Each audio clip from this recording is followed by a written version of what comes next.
Ele uma vez me chamou de rato de esgoto imundo. E aí, quando as pessoas dizem, bem, você estava em Matar ou Morrer, não estava? Eu respondo, sim. E elas pensam em mim como um daqueles 3 caras que participaram do tiroteio, o que não era verdade. Eu era o bêbado que o Cooper expulsou da cadeia em Matar ou Morrer e entrou no bar. O que é? Ao longo das décadas de 1950 e 1960, Jack Elam foi considerado o homem que mais interpretou vilões, mas que viveu com mais honestidade em Hollywood. Ele não se curvava aos diretores, não se intimidava com estrelas de primeira grandeza e tinha ainda menos paciência com aqueles que eram celebrados puramente por causa de um glamour artificial. A lista de seus inimigos abrangia desde monumentos intocáveis da indústria até galãs impecáveis e perfeitos para as telas. Alguns se especializavam em interpretar personagens íntegros e justos, mas na vida real sempre escolhiam o lado que lhes trazia mais benefícios. Outros fingiam ser gentis, quando na verdade eram vigaristas que gostavam de explorar as pessoas ao seu redor. Mas o mais perturbador de todos era um certo astro que, segundo relatos, dormia com 10 modelos ao mesmo tempo e transformava a própria amizade em uma arma usada para manipular e isolar seus colegas. Então, qual ator provocou tamanho ódio em Jack Elam? Vamos voltar no tempo para a era de ouro dos filmes de faroeste, porque a verdade por trás dessa rixa fará você enxergar um ícone de Hollywood sob uma perspectiva completamente diferente. Se os bastidores secretos de Hollywood daquela época ainda despertam sua curiosidade, curta o vídeo para apoiar o canal. Isso nos ajuda a continuar contando histórias que antes estavam escondidas. E se você quer entender como Hollywood realmente funcionava nos bastidores naqueles dias, curta o vídeo e junte-se a nós enquanto continuamos a explorar essas histórias nunca antes contadas. Chuck One. John Wayne. Ele sempre interpretava o homem íntegro, mas na vida real escolhia o lado que lhe fosse mais vantajoso. Antes mesmo de trabalharem juntos em um filme, Jack Elam e John Wayne não tinham nenhuma animosidade pessoal um pelo outro. Eles se respeitavam como colegas atores dentro do gênero faroeste. Jack Elam, com seu olhar errante e característico, e John Wayne, com seu andar imponente e marcante, eram 2 peças complementares que ajudaram a criar momentos cinematográficos lendários.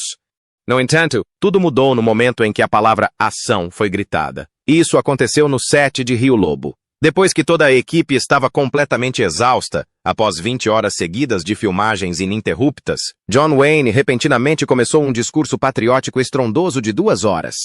Ele caminhava de um lado para o outro entre os atores coadjuvantes, sua voz imponente e carregada de autoridade solene. Vocês precisam entender. Isso não se trata apenas de fazer um filme. Estamos preservando a alma da América.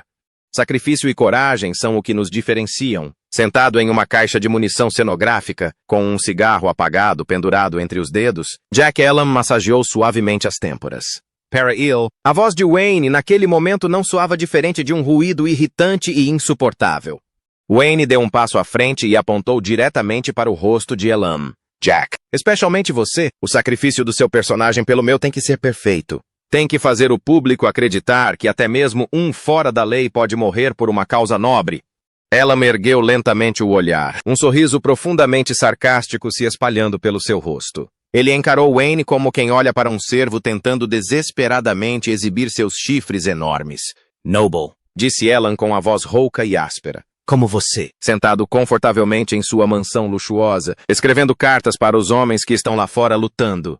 O cenário mergulhou em absoluto silêncio. Todos os sons dos bastidores pareciam ter sido engolidos pelo choque coletivo. A cicatriz de ter evitado a guerra, que Wayne sempre tentara esconder por trás de papéis heróicos, foi exposta de forma brutal pelas palavras de Elam. O rosto de Wayne ficou vermelho, os músculos da mandíbula se contraindo incontrolavelmente. Ele rugiu. Que diabos você sabe? Passei a vida inteira construindo a imagem de uma América forte. E o confronto ficou tão intenso que o diretor Howard Hawks teve que gritar. Senhores, pelo amor de Deus, ainda temos cenas para filmar.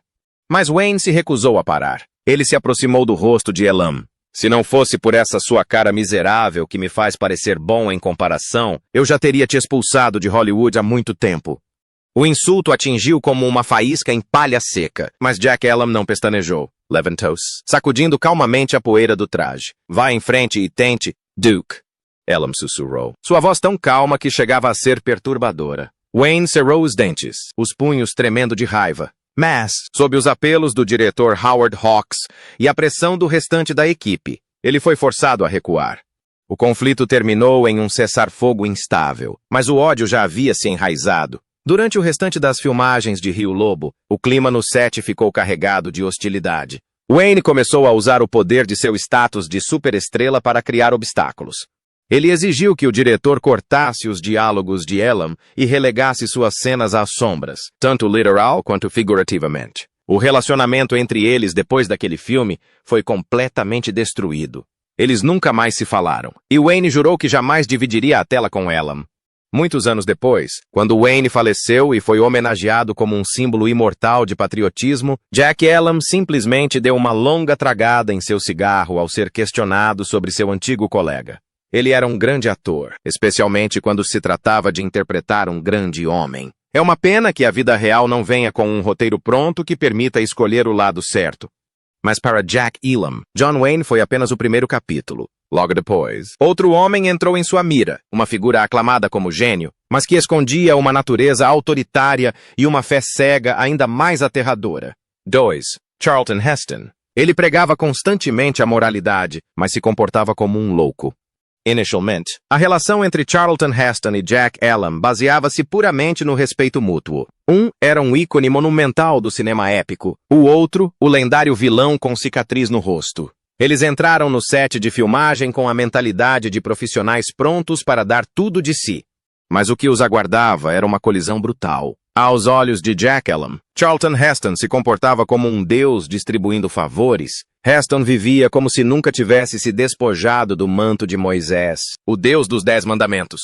Certitard, após terminar um discurso à imprensa sobre a responsabilidade moral dos artistas, Heston dirigiu-se imediatamente para o set de filmagem, com o rosto impassível, confrontando o diretor com raiva por causa de um detalhe que o desagradou. No caminho, esbarrou num funcionário da logística que lutava para carregar pesados rolos de cabo. O jovem desviou-se apressadamente, mas acidentalmente deixou cair uma caixa de adereços bem perto dos pés de Heston. Em pânico, ele se abaixou para pegá-lo, gaguejando, "Desculpe, senhor. Desculpe. Eu não queria." Heston parou. Ele franziu a testa como se tivesse acabado de encostar em algo imundo, e então cuspiu um comentário desdenhoso. "Da próxima vez, fique fora do meu caminho." Jack Elam estava encostado em um canto escuro, tendo testemunhado todo o espetáculo. A hipocrisia flagrante era algo que ele não podia ignorar. O som de cinzas sendo jogadas de um cigarro ecoou, seguido por uma voz sarcástica. "Ei, você está aí, Charlton?" Elam chamou bruscamente. "Pensei que você tivesse acabado de pregar sobre compaixão há menos de 10 minutos, não é?"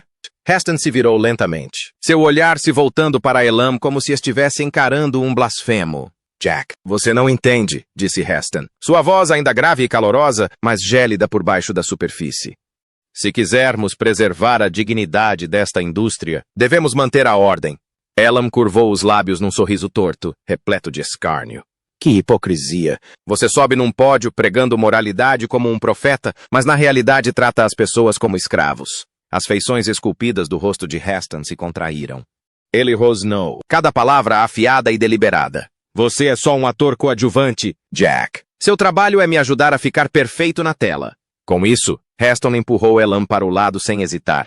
O empurrão não derrubou Elam, mas acendeu uma fúria latente. Elam rapidamente partiu para cima dele, sua mão áspera agarrando o ombro da cara camisa de seda de Heston e puxando-o para trás. "Pare aí mesmo, Moisés!" Rosnou Elam baixinho, sua voz rouca como pedra rangendo contra pedra. Heston ficou paralisado. Ninguém em Hollywood, muito menos um ator coadjuvante, jamais ousara tocá-lo com tanta brutalidade. Seu rosto se contorceu em choque misturado com fúria. "Você se atreve a me tocar?" Elam riu, um som oco e seco. "Sim, eu me atrevo. Diga mais uma palavra e esse seu rostinho bonito estará acabado." O incidente só terminou quando a segurança e o diretor intervieram. Heston afastou-se com um ar de desdém, mas havia um lampejo de inquietação em seus olhos, confusão diante de um homem que claramente não temia nada. Daquele dia em diante, Heston passou a considerar Elam um inimigo da civilização.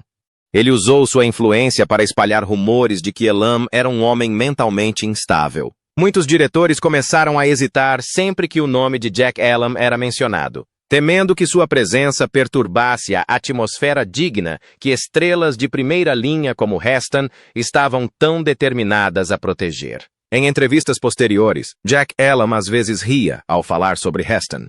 Ele falava de salvação o dia todo, mas estava pronto para gritar no momento em que seu terno sujasse. Mas mesmo esses confrontos com monumentos antigos não eram nada comparados à tempestade que se aproximava. Se Heston representava a hipocrisia do poder antigo, então o próximo nome na lista de desprezo de Elam pertencia a alguém ainda mais tóxico. Trace, Robert Wagner. Ele dormiu com 10 mulheres em uma noite. Antes mesmo de se conhecerem, Elam já tinha ouvido muitos rumores sobre o extravagante playboy de Hollywood. Rumores de um homem que subiu na carreira por meio de conexões e não por talento. Mas a realidade foi chocante até mesmo para um veterano experiente como Elam. Nas palavras de Elam, Robert Wagner era um parasita de alto nível. Wagner chegou ao set com um passe privilegiado que lhe foi entregue sem mais nem menos. Ele fazia exigências constantemente. Enquanto a equipe lutava contra a poeira e o calor escaldante, Wagner tratava a produção como férias de luxo. Ele apresentou uma longa lista de requisitos.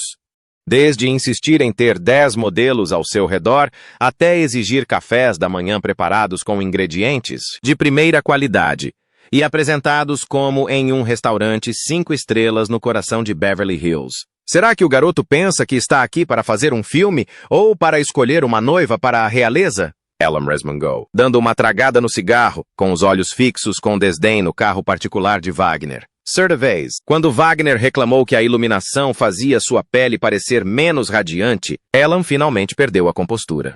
Ele deu um passo à frente, posicionando-se diretamente em frente a Wagner. Ei, você sabe a diferença entre um ator de verdade e um príncipe mimado? Wagner ergueu uma sobrancelha e ajeitou a gola de sua camisa de seda. Está tentando me ensinar alguma coisa. Jack? Elam se aproximou, o forte cheiro de tabaco encobrindo o perfume caro de Wagner. Dormir com 10 mulheres não te deixa mais bonito. E quando você cair, essas modelos serão as primeiras a pisar na sua cara para encontrar outra árvore com folhas mais verdes. Wagner sorriu com desdém, o olhar transbordando superioridade. E daí? Continuou Rico. É só isso que importa. Ele passou os olhos pelo traje empoeirado de Elam como se estivesse olhando para lixo descartado. Sem dizer uma palavra de aviso, Wagner inclinou casualmente a taça de cristal que tinha na mão, deixando o caro vinho tinto derramar sobre a camisa de Elam. O líquido escuro encharcou o tecido velho. Wagner soltou a taça, permitindo que ela se estilhaçasse no chão, depois se virou e foi embora, lançando um último comentário. Vai lavar suas roupas, Jack? Esse cheiro de cigarro barato está estragando minha manhã. A humilhação repentina deixou Elam paralisado. Seu corpo inteiro tremia. Seus olhos, já peculiares, agora ardiam com uma fúria extrema e selvagem. Ele cerrou os punhos, respirando com dificuldade como uma fera encurralada. Levou um longo tempo e a intervenção de membros da equipe de bastidores para que Elam recuperasse um amargo senso de controle. Ele cuspiu sobre a pilha de cristais estilhaçados, seu olhar seguindo a figura de Wagner enquanto ele se afastava com uma intensidade assassina. Daquele dia em diante, a relação entre eles se tornou um abismo intransponível. Wagner usou sua influência para garantir que Elam jamais aparecesse em qualquer círculo social onde ele estivesse presente. Enquanto isso, Elam encarava sua permanência em Hollywood como uma forma de vingança contra aquele mimado. Décadas se passaram. À medida que Robert Wagner afundava gradualmente em escândalos pessoais, Jack Elam mantinha seu status de veterano intransigente. Quando lhe perguntaram por acaso sobre aquele antigo príncipe, Elam deu de ombros. Eu já disse, coisas feitas de gesso e perfume caro sempre acabam rachando mais cedo ou mais tarde. Mas até mesmo sua irritação com o príncipe Wagner logo foi deixada de lado. Pois Jack Elam estava prestes a enfrentar um verdadeiro espectro, alguém que não se apoiava no poder ou no dinheiro para dominar os outros, mas sim usava seu próprio gênio insano para sufocar as almas de todos ao seu redor. 4. Clint Eastwood. Trabalhar com ele era como trabalhar com um robô. Antes mesmo de terem a chance de colaborar, Elam nutria uma sincera admiração por Clint Eastwood, quase ao ponto da reverência. Essa admiração, no entanto, se despedaçou no instante em que começaram a trabalhar juntos. Em vez de um herói ideal, Elam se viu diante de um terrível abismo de disciplina e de um implacável executor divino. Certa manhã, enquanto o sol começava a lançar um brilho dourado sobre as cordilheiras a oeste, Eastwood estava atrás da câmera, com os olhos semicerrados em um foco calculado. Ele instruiu Elam a ficar parado em um ponto exato, olhar para a frente e não se desviar nenhum milímetro. Com sua habitual atitude despreocupada, Elam começou a fazer movimentos sutis com os ombros. Imediatamente, uma voz interrompeu. Jack, fique parado. Fique parado para mim. Elam parou abruptamente e se virou para olhar para Eastwood, que estava parado ali com os braços cruzados. Ei, Clint, estou atuando aqui. Esse personagem precisa de um pouco de humanidade. Eastwood aproximou-se, o rosto completamente inexpressivo, o olhar frio como gelo. Nos meus filmes, a estrutura é suprema. A iluminação, os ângulos de câmera e o ritmo são todos cuidadosamente calculados. Os elementos humanos de que você está falando estão arruinando minha composição. Tudo o que você precisa fazer é ficar parado, dizer suas falas corretamente e manter a posição. Só isso. Um arrepio percorreu a espinha de Elam. Ele percebeu que, para Eastwood, os colegas de elenco não eram almas gêmeas. Eram meros adereços com vozes, a serviço da visão de um Deus criador. Sabe, Clint, resmungou Elam, atuar com você é como atuar com um robô. Ignorando completamente a reclamação de Elam, Eastwood voltou silenciosamente para sua cadeira de diretor e disse ao seu assistente, como se Elam nem estivesse presente. Reiniciar. Se ele se mexer de novo, corta a cena dele. Clint Eastwood cumpriu essa ameaça com precisão implacável. Ao longo do resto do filme, sempre que Elam tentava introduzir o mínimo toque pessoal, uma testa franzida, um suspiro característico, Eastwood sinalizava silenciosamente para o editor. Corte-o da cena. Quando o filme estreou, Jack Elam ficou chocado ao descobrir que seus melhores momentos haviam sido impiedosamente cortados. Eastwood usou a tesoura da edição para transformar um ator profundamente individual como Elam em uma sombra tênue, um manequim sem vida parado rigidamente no enquadramento, exatamente como exigia sua doutrina de estrutura. A partir daquele momento, a relação entre eles mergulhou em um profundo silêncio. Não houve confrontos acalorados como os com Wayne, nem humilhações públicas como com Heston. Eastwood simplesmente apagou Jack Elam de seu universo. Para um homem que valorizava o controle absoluto, não havia espaço para variáveis propensas à improvisação. Em entrevistas posteriores, sempre que o nome de Eastwood surgia, Elam apenas sorria com desdém. Trabalhar com Clint é como trabalhar com um scanner a laser. Ele não te vê como um ser humano. Para Jack Elam, Clint Eastwood personificava uma nova geração de Hollywood. Eficiente, minimalista, frio e totalmente desprovido de calor humano. Mas esse não era o único caso, pois o próximo homem se mostraria ainda mais perturbador. 5. James Garner. Ele interpretava o papel de bom moço como se fosse um vício. Embora Hollywood como um todo reconhecesse a cortesia de James Garner, Jack Elam não o suportava. Para Elam, Garner era um profissional da gentileza, alguém que havia transformado a bondade em uma mercadoria cuidadosamente calculada. No set de filmagem, Garner sempre interpretava o papel do cavalheiro generoso, comprando cervejas para toda a equipe com prazer. Mas Elam, guiado pelos instintos de um ator de vilões de longa data, logo percebeu que a gentileza de Garner brilhava mais intensamente apenas quando havia câmeras ou jornalistas por perto. Certa noite, após o término das filmagens, Garner se aproximou de Elam e lhe ofereceu um copo de uísque, exibindo seu conhecido sorriso amigável. Jack, você é realmente impressionante, disse ele. Mas acho que na cena de amanhã você deveria suavizar um pouco suas expressões faciais e se concentrar mais no diálogo. Isso seria melhor para nós dois. Elam olhou para o copo e, em seguida, esboçou um sorriso debochado, seus olhos fixos nos de Garner. Você quer dizer que eu deveria fingir menos, para que sua cara feia pareça melhor em comparação? É isso? O sorriso no rosto de Garner se desfez. A máscara de bom moço se quebrou no silêncio. Garner baixou a voz, seu tom tornando-se sombrio e ameaçador. Só estou tentando melhorar o filme. Você deveria aprender a ser um pouco mais cooperativo, Jack. Ah, eu sou extremamente cooperativo, respondeu Elam, com a voz rouca carregada de sarcasmo.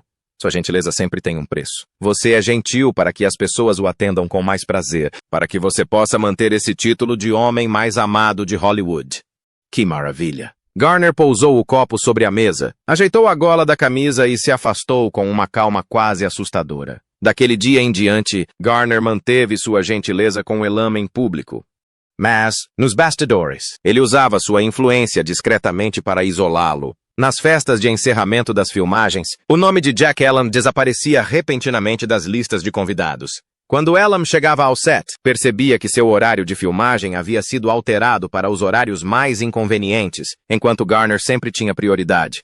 Em entrevistas, quando questionado sobre seus colegas de elenco, Garner elogiava entusiasticamente todos, exceto Elam. O relacionamento entre eles acabou se transformando em uma espécie de guerra fria que durou décadas. Sempre que se encontravam em eventos de Hollywood, Garner ainda exibia seu sorriso característico. Elam não fez nenhum esforço para se reconciliar. Anos mais tarde, ao refletir sobre aquele período, ele simplesmente deu de ombros e disse: James era um bom jogador de cartas. Prefiro ser um perdedor do que um vencedor que trapaceia em nome da bondade. Mas a lista de pessoas que faziam o sangue de Elam ferver ainda não havia terminado, pois ele estava prestes a enfrentar outro tipo de escuridão. Alguém que não precisava de um sorriso para manipular os outros, mas usava sua própria loucura para atormentar seus colegas atores. Ele era como um encrenqueiro em um hospício. No mundo de Jack Elam, seu relacionamento com Steve McQueen começou com nada além de um ódio profundo e visceral. Elam nunca gostou do título de Rei do Cool, criado pela imprensa, que cercava McQueen. Para-Eel era fruto de promoção barata, e não de talento genuíno. McQueen, aos olhos de Elam, era um mestre em truques baratos. Trabalhar com McQueen, acreditava Elam, era como compartilhar o mesmo ar com alguém que constantemente tentava sufocar todos ao seu redor.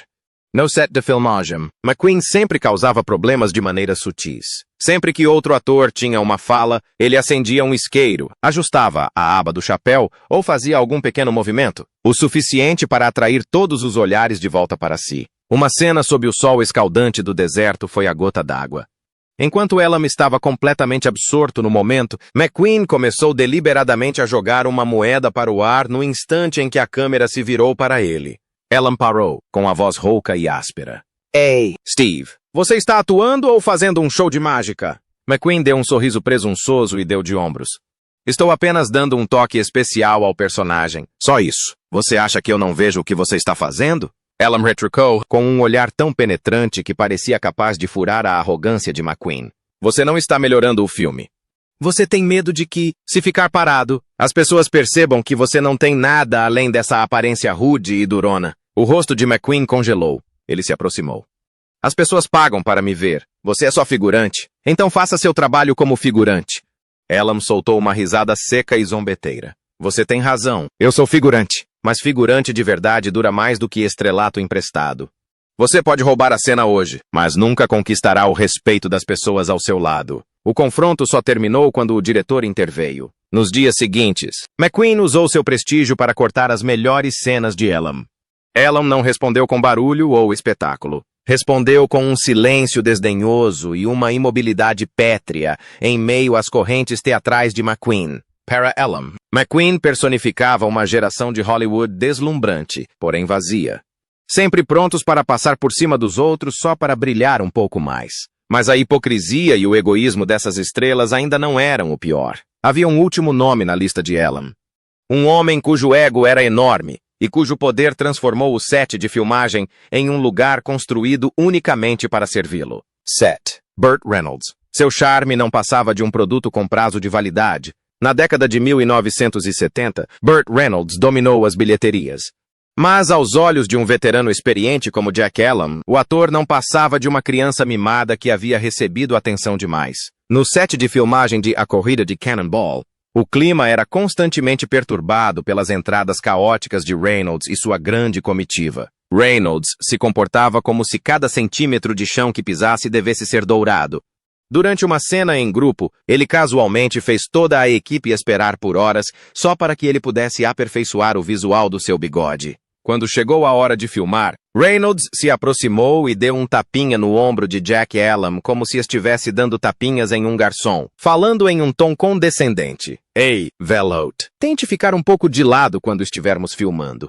Jack Elam afastou lentamente a mão de Reynolds de seu ombro. Olhou diretamente nos olhos da superestrela. Sua voz calma, porém incisiva. Eu atuava ao lado de verdadeiras lendas quando você ainda estava aprendendo a andar em um cavalo de madeira. Reynolds deu um sorriso irônico, ajeitou sua jaqueta de couro cara, com um olhar abertamente desdenhoso para os atores que considerava decadentes. Os tempos mudaram. Jack, essa sua atuação pesada e antiquada só faz os filmes parecerem ultrapassados. Elam respondeu à arrogância de Reynolds com um desdém. Seu charme é apenas um produto com prazo de validade. Ele o devorará no instante em que esse seu sorriso presunçoso começar a se desfazer. Um silêncio sepulcral tomou conta do set. Reynolds congelou, a autossatisfação sumindo de seus olhos por um instante. Mas ele se virou rapidamente, desferindo uma última provocação. Veremos quem cai primeiro. Velho, Jack Elam não estava brincando. Nos anos que se seguiram, à medida que o brilho de Burt Reynolds começou a se apagar sob o peso de más escolhas e arrogância desenfreada, as pessoas perceberam o quão precisas haviam sido as palavras de Elam. Reynolds foi gradualmente abandonado pela própria indústria que um dia dominou. Enquanto isso, Jack Elam permaneceu imponente e inabalável. Um monumento à resistência, respeitado pelas gerações posteriores por sua dedicação à arte e sua sinceridade inabalável. Para Jack Elam, Burt Reynolds foi uma lição custosa de vaidade. Ele desprezava Reynolds não por seu sucesso, mas por sua amizade seletiva e seu desprezo pelos valores essenciais da atuação. 8. Rock Hudson. Eles o exibiam como uma boneca dentro de uma caixa de vidro. Elam certa vez considerou Rock Hudson um modelo ideal. Aparência perfeita, talento genuíno para a atuação e, além disso, uma personalidade cativante. Elam acreditava que Hudson era um sopro de ar fresco em uma Hollywood assolada por escândalos. Mas quando finalmente teve a oportunidade de trabalhar com a estrela, a admiração de Elam se transformou em repulsa. O que o fazia odiá-lo profundamente não era Hudson como pessoa, mas a farsa sistemática que havia fabricado seu nome. Aos olhos de Elam, Hudson não era um homem, mas um produto industrial meticulosamente polido. Ele desprezava a maneira como Hollywood transformava um ser humano em um galã musculoso e impecavelmente esculpido, um símbolo construído sobre camadas de mentiras para agradar o público. Certa vez, enquanto observava Hudson se esforçar para interpretar um galante e romântico protagonista sob as luzes intensas do estúdio, Elam ficou em um canto escuro do set e murmurou para um colega ator ao lado. Olha só! Estão fazendo um teatro de marionetes. Envolvem-no numa casca de herói, ensinam-no a sorrir, a andar, e depois o trancam numa gaiola de vidro. E para alguém que venerava a verdade com tanta intensidade quanto Elam, a presença de Hudson na tela parecia um insulto. Ele encarou tudo como uma farsa coletiva, onde toda a produção, o estúdio e até o próprio ator conspiravam para encenar uma peça que existia fora do roteiro. Quando Hudson se aproximou de Elam com um sorriso radiante, típico de Hollywood, Elam o olhou de cima a baixo e respondeu, com um tom incisivo, que sorriso bonito, Rock. Hudson hesitou.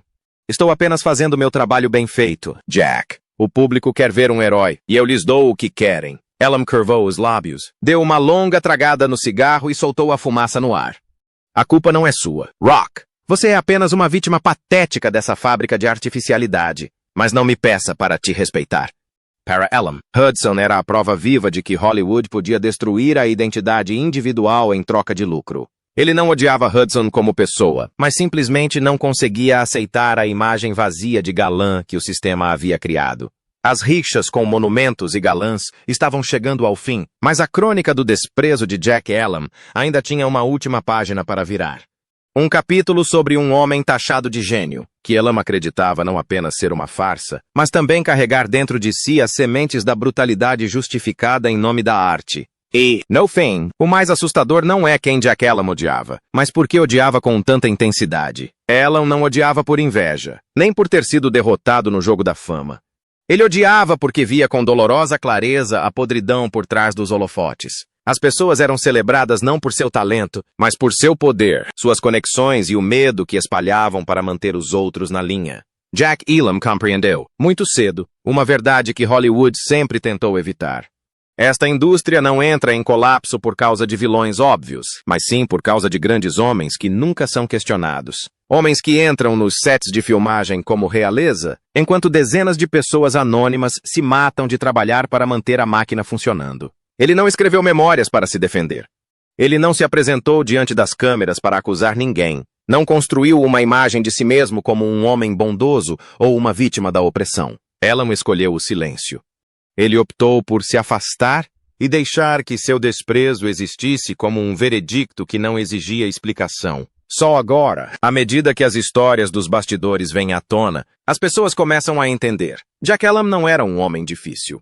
Ele era um espelho incômodo que refletia coisas que Hollywood nunca quis ver. E talvez tenha sido justamente por se recusar a fingir respeito por aqueles que não o mereciam, que Elam foi rotulado como antipático por toda a vida. Então, no fim das contas, Jack Elam era um homem amargurado ou um observador raro e lúcido em um mundo construído sobre a hipocrisia? Talvez a resposta esteja justamente no desconforto que esta história deixa. Porque, às vezes, as pessoas mais odiadas são as que dizem as verdades mais verdadeiras. E uma última pergunta para vocês. Se Jack Elam estivesse vivo em Hollywood hoje, quem ele odiaria em seguida? E teríamos a coragem de admitir que muitas das lendas idolatradas por décadas nunca foram tão puras quanto a imagem que venderam ao público? Deixe um comentário abaixo. Você está do lado de Jack Elam ou do lado das estrelas que ele desprezava? E não se esqueça de seguir o canal enquanto continuamos a revelar segredos de bastidores onde fama, poder e hipocrisia colidem sem piedade.